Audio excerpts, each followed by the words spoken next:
20 minutes, 20 seconds, her whole body relaxes. She gets back into her normal resting, her face is smiling again. It was like, I just sat there and cried. I'm like, this is out there, and it is not being made available. It's shocking. If you have a chance to look it up, just don't take my words for it. You've got to see this. It's like criminal. Well, what this really comes down to is that a lot of people are asking why isn't there more of this or that or the other in this program? And the answer to every single one of those hundreds of thousands of iterations of that particular question of why doesn't more of this exist in New York is because politicians are greedy, feckless, and not medical professionals. This is what it comes down to. At no point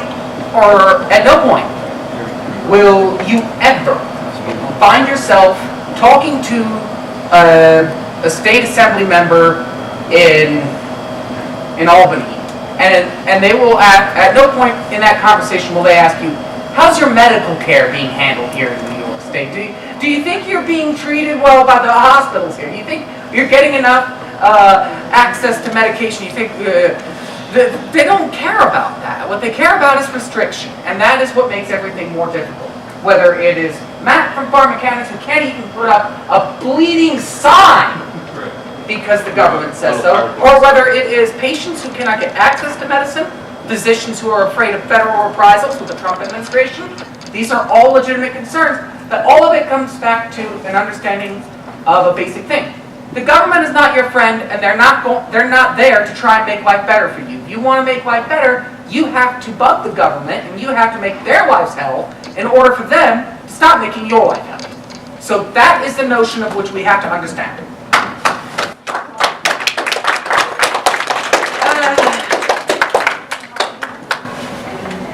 Well, Matt, did you have any further Basically just here to answer anyone's questions. questions for Matt from Pharmacannabis?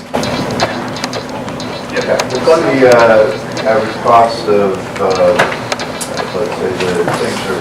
So it kind of depends on the ratio, but if we did a 20-to-1 ratio, right now it's right around $75 a bottle. We do have discounts, so if you're a senior citizen, you get 10% off, or a veteran.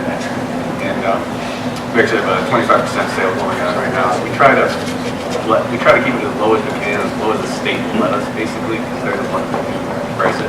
They give us the guidelines on how we price it.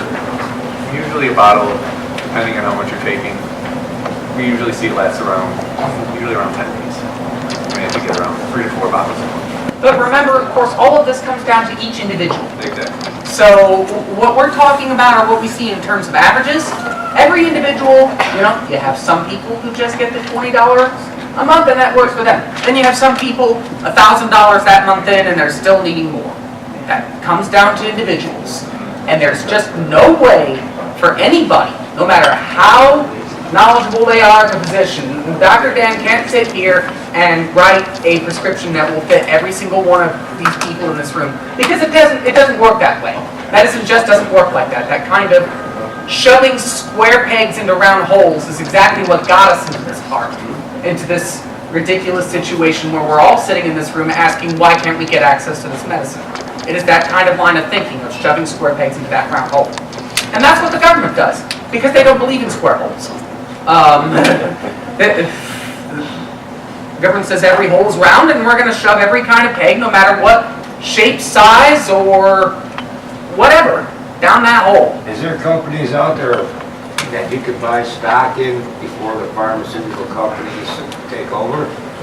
That's the Wild West. Not publicly traded yet, no. There's lots of. Everybody got beef, right? Okay. We do. Oh, I want to